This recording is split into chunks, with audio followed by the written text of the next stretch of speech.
Tak ada yang tak mengenal kiprah Menteri Keuangan kita, Sri Mulyani Indrawati. Kiprahnya sebagai ekonom telah dimulai sejak menjadi dosen. Kemudian, aktif di IMF hingga menjadi Menteri Keuangan dalam kabinet dua orang presiden RI yang berbeda, SBY dan Jokowi.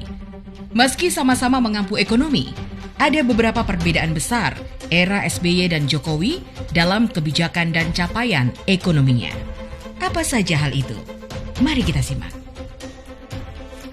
This is what I call it revolusinya Indonesia. Tidak dengan mungkin berdarah-darah, tapi perubahan fundamental waktu Republik pertama kali membuat neraca adalah merupakan demarkasi penanda bahwa Republik zaman, kalau orang Indonesia bilang jahiliyah, zaman sebelum itu belum diatur dan sekarang Republik sekarang sudah diatur. Apakah gampang? Sangat tidak gampang.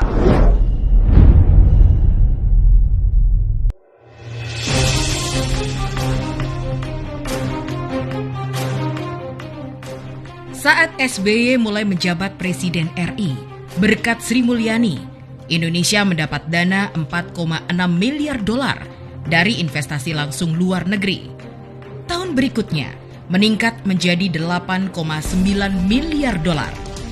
Hanya 1 tahun setelah menjabat, ia disebut sebagai Finance Minister of the Year atau Menteri Keuangan Terbaik oleh majalah Euromoney.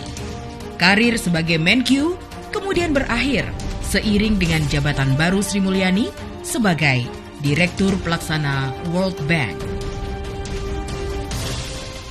Sri Mulyani dipulangkan Presiden Joko Widodo untuk kembali menjadi Menteri Keuangan pada 2016. Setahun kemudian, ia dinobatkan kembali sebagai Menteri Keuangan Terbaik se-Asia oleh majalah Finance Asia yang berkedudukan di Hong Kong.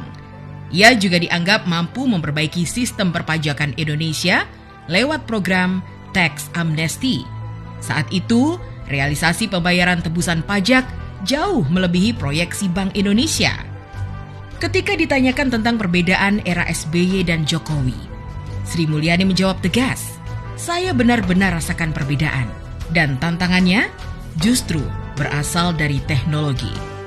Di era saat ini, komunikasi dan ekspresi publik menjadi sangat cepat dan frontal. Komunikasi dan ekspresi publik yang dimaksud oleh Sri Mulyani adalah keluhan masyarakat atas kebijakan pemerintah. Sehingga dalam kondisi demokrasi yang terbuka seperti saat ini, membuat kebijakan perlu merespon dengan cepat keluhan masyarakat. Era Jokowi terbiasa merespon cepat problem-problem yang terjadi. Pemanfaatan teknologi informasi pula yang membedakan perpajakan era Presiden Jokowi dan SBY. Di era Jokowi, Sri Mulyani mengatakan bahwa negara bisa memantau pajak dimanapun di dunia, termasuk di luar negeri. Dirjen Pajak punya informasi yang luar biasa dari 132 negara. Dimanapun taxpayer Indonesia berada, info dan datanya siap. Pertukaran data perpajakan atau Automatic Exchange of Information atau AEOI kini semakin gencar. Jumlah yurisdiksi partisipan mencapai 98 negara. Sementara negara tujuan pelaporan tahun ini sebanyak 82 negara. Sembari bercanda, Sri Mulyani mengatakan, dimanapun harta disembunyikan, pasti akan terpantau negara.